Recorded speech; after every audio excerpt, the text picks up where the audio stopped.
naman na ay aking ibabahagi sa iyo na tiyak na iyong kagigiliwan. Handa ka na ba? Ang kwentong ito ay pinamagatang Sino ang Kumagat ng Bayabas na isinulat at ikunento ni Dewi Condato Felicia. Isang araw, muling nagkita ang magkaibigang sina Kale at Kina. Yehey! Sa wakas, nandito ka na. Ang sigaw ni Kinan sa pinsan niyang si Kale, habang kumakaway sa labas ng kanilang bahay. Kay tagal na hinintay ni Kinan ang araw na ito. Sabik na siyang isama ni Kale sa pagpitas ng bayabas. Bilisan mo, Kale! Hindi na makapaghintay si Kinan. Tignan mo! May nagsimula na kumain sa bayabas na ito. Ang sigaw ni Kale. O hindi! Sino ang gagawa niya? Sinabi ni Kale. Ang uod siguro. Sigurado ka ba? Sumagot si Kinan. Maliit ang bibig ng uod. O baka yung ipatlo? Muling sabi ni Kale. Hindi. Ang kagat ng tipaklo ay hindi ganyan ang itsura. Ako muling sabi. O baka naman yung manok? Hula ang Kinan. Imposible. Hindi sumang-ayon si Kale. Hindi iyan ang kayang abutin ng manok. Kung gayon, sino kaya? Ang sabi nito. Malapit nang magdilim. Baka dumating ang kumagat ng bayabas sa gabi. Ang sabi nito. Sabik nang mahuli ni Kinan at Kale ang kumakagat ng kanilang bayabas. Kaya pinaghandaan nila nang biglang, ano ang magiging itsura ng nilalang? Gaano katalas ang bibig nito? At gaano kalaki ang katawan nito? Lumalim. Si Kale ay Kinan ay nag-aabang sa loob ng tent. Tapos, ano ang tunog na iyon?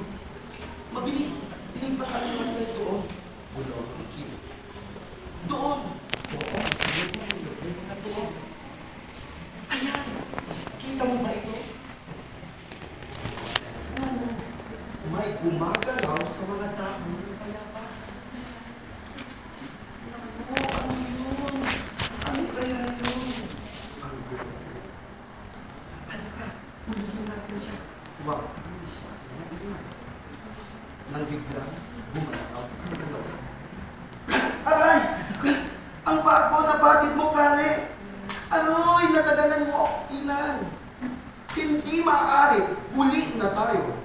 Tumakas na ang hayop. Hindi ito isang uod, hindi ito isang ipaglaw. At higit sa lahat, hindi ito isang luwa. Ngayon, alam na ni Kinan at Kale kung sino ang kumagat ng bayabas. Ito ay may pakpak. Mabalahibo ang kanyang katawan. At higit sa lahat, gising sa gabi. Ngayon, sila. Alam mo ba kung ano ito? Ngayon, naintindihan mo ba ang kwento? Maaari mo bang isalaysay sa ating direktong Ilocano muli ang kwentong iyong napakinggan? Siya sino tikimaga? Iti ko'y kalabas? Insurat ni Dewi Condato Felicia.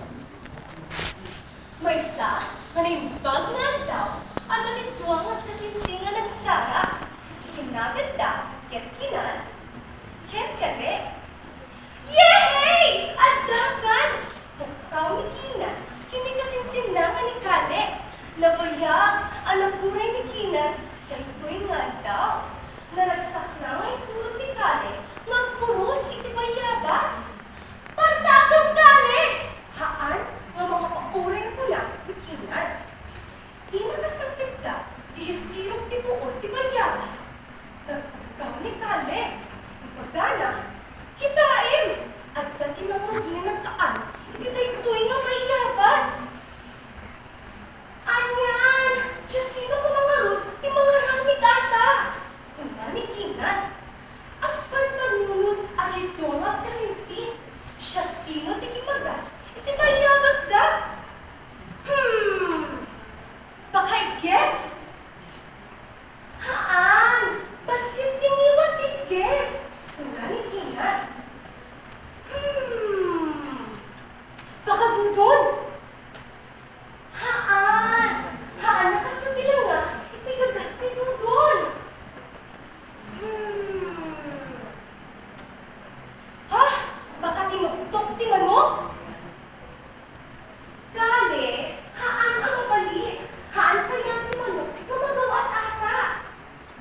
isda.